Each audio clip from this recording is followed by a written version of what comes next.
Well, off. Okay, so we're still in Fremantle. Who do we have here? Alex Nicol. Alex, now you used to work for the federal government. I did, yeah, for 7 years. Doing what? I was policy advisor for a Liberal Party senator. Okay.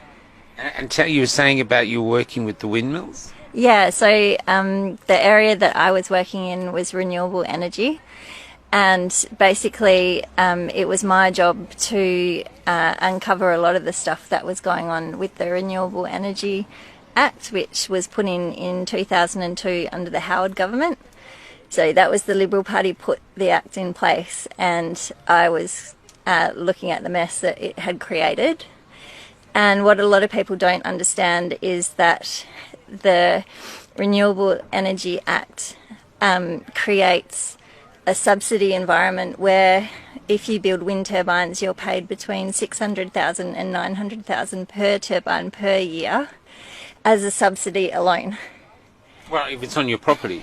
No. So what happens is the wind company comes in and leases, they pay a lease to the farmer to build the wind turbines, and that in effect makes sure that the farmer is still liable for the turbine.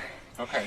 And they pay a lease of $12,000 a year, usually, and the company gets paid between $600,000 and $900,000 per turbine per year.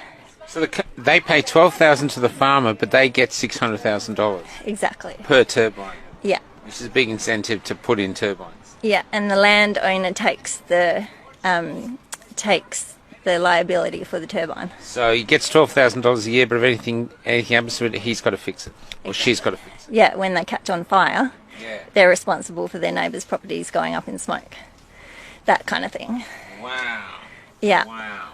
And effectively that money, the subsidy that's getting paid to the wind farms, is reaming $40 billion a year out of the Australian economy. And it's paid by everyone, every pensioner, householder, schools, hospitals, everyone. It's not just out of your tax, it comes out of your power bill. Is this why power bills are going up? Yeah.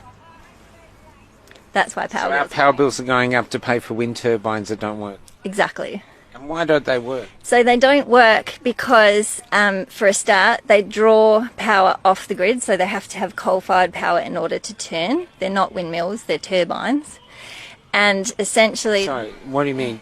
The power to turn. So when we see them turning, that's not the wind, that's the power generator turning.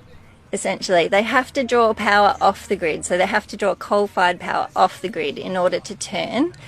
And what happens when the wind picks up, they do actually start to create electricity of their own, but that electricity is so intermittent and unreliable, when it gets back to the grid, it has to be balanced on the grid, which you can't do.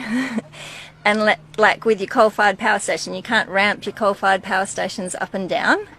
So the coal-fired power station stays at the same level because it takes 24 to 48 hours for them to get up to heat anyway, and they just let off steam as the wind comes onto the grid.